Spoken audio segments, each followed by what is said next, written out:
গতকালকে আমি দেখেছি মিডিয়ার মাধ্যমে আমি দেখেছি গতকালের যে আমাদের স্টুডেন্টরা এই স্কলারশিপ নিয়ে তারা ডাইরেক্টর অফিসে গিয়েছে। খুব দুঃখিত। আমি এই ব্যাপারে অনেক দিন আগে আমি সিগনেচার করেছি। প্রায় 1-2 মাস ধরে এই স্কলারশিপ নিয়ে অনেক ঝামেলা হচ্ছিল। আমি বলবো কিছু অফিসারের গাফিলতি আছে, নাহলে এতদিন স্কলারশিপ ব্যাপার নিয়ে ছেলে মেয়েরা বিভ্রান্ত হচ্ছে। আমি আজকে গিয়ে ডাইরেক্টর এবং সেক্রেটারির সঙ্গে একবার বসবো, কেন এমন ধরনের হচ্ছে। কারণ ছেলে মেয়েরা এই স্কলারশিপ নিয়ে অনেক দিন ধরে বিভ্রান্ত হচ্ছে। কারণ তারা সময় মতন যদি ফি নিয়ে দিতে না পারে তাদের ভবিষ্যৎ খারাপ হবে। আমি বলবো তাড়াতাড়ি যেমন এই স্কলারশিপ রিলিজ করে, কারণ অলরেডি অনেক প্রায় 34,000 মতন রিলিজ হয়ে গেছে, বাকি আরও 3-4 হাজার হয়ে গেছে। কি কারণ, কি ডিফেক্ট আছে এটার মধ্যে? ডিফেক্ট যেটা আছে এটা তো তাড়াতাড়ি সলিউশন করা দরকার।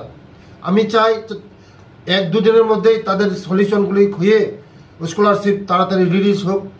আমি 1 মাস 2 মাস আগে আমি রিলিজ করে দিয়েছি, আমি সাইন করে দিয়েছি অফিসারদেরকে। আমি বলেছি যে এই স্কলারশিপ যেন তাড়াতাড়ি ছেলে মেয়েদের রিলিজ করা হয়, যেটা যেটা ত্রুটি থাকবে এটা তাড়াতাড়ি যেমন কারেকশন করা হয়। আমি বলবো ডাইরেক্টর এবং সেক্রেটারিকে বলবো এটা যেন তাড়াতাড়ি রিলিজ করা হয়, না হলে মেসেজটা খারাপ যাচ্ছে আমাদের ট্রাইবাল ওয়েলফেয়ার ডিপার্টমেন্টের উপরে। আমি ছাত্রছাত্রীকে আশ্বাস করব যে যাদের কাগজপত্র ঠিক আছে তারা 1-2 দিনের মধ্যে 1-2 দিনের মধ্যে পেয়ে যাবেন, কোনো বিভ্রান্ত হবেন না। আর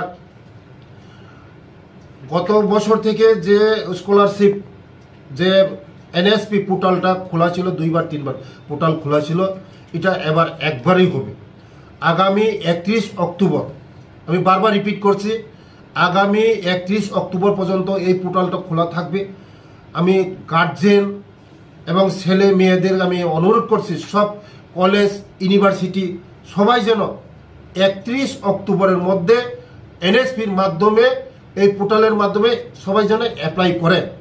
আর একটা কথা স্মরণ করে দিচ্ছি, যাদের 2.5 লক্ষ টাকার বাৎসরিক আয় এর উপরে তারা যেমন এই পোর্টালের মধ্যে অ্যাপ্লাই না করা হয়। আর অনেক ছেলেমেয়েরা 2 নম্বরের মাধ্যমে 2 নম্বর করে ফেক করে ইনকাম সার্টিফিকেটটা এই ফেক করে জমা দেওয়া হচ্ছে।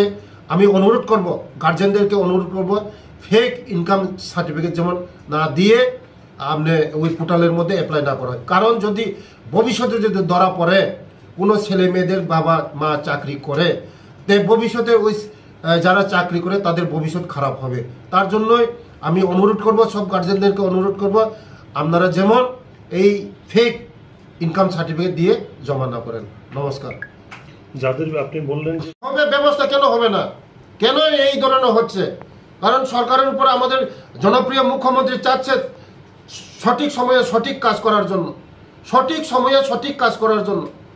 আমি আজকে বসবো, বসে কি হচ্ছে এটা আমি দেখব, দেখে আমি আজকে তুরন্ত আমি অ্যাকশন এটা নেব। থ্যাংক ইউ, ধন্যবাদ।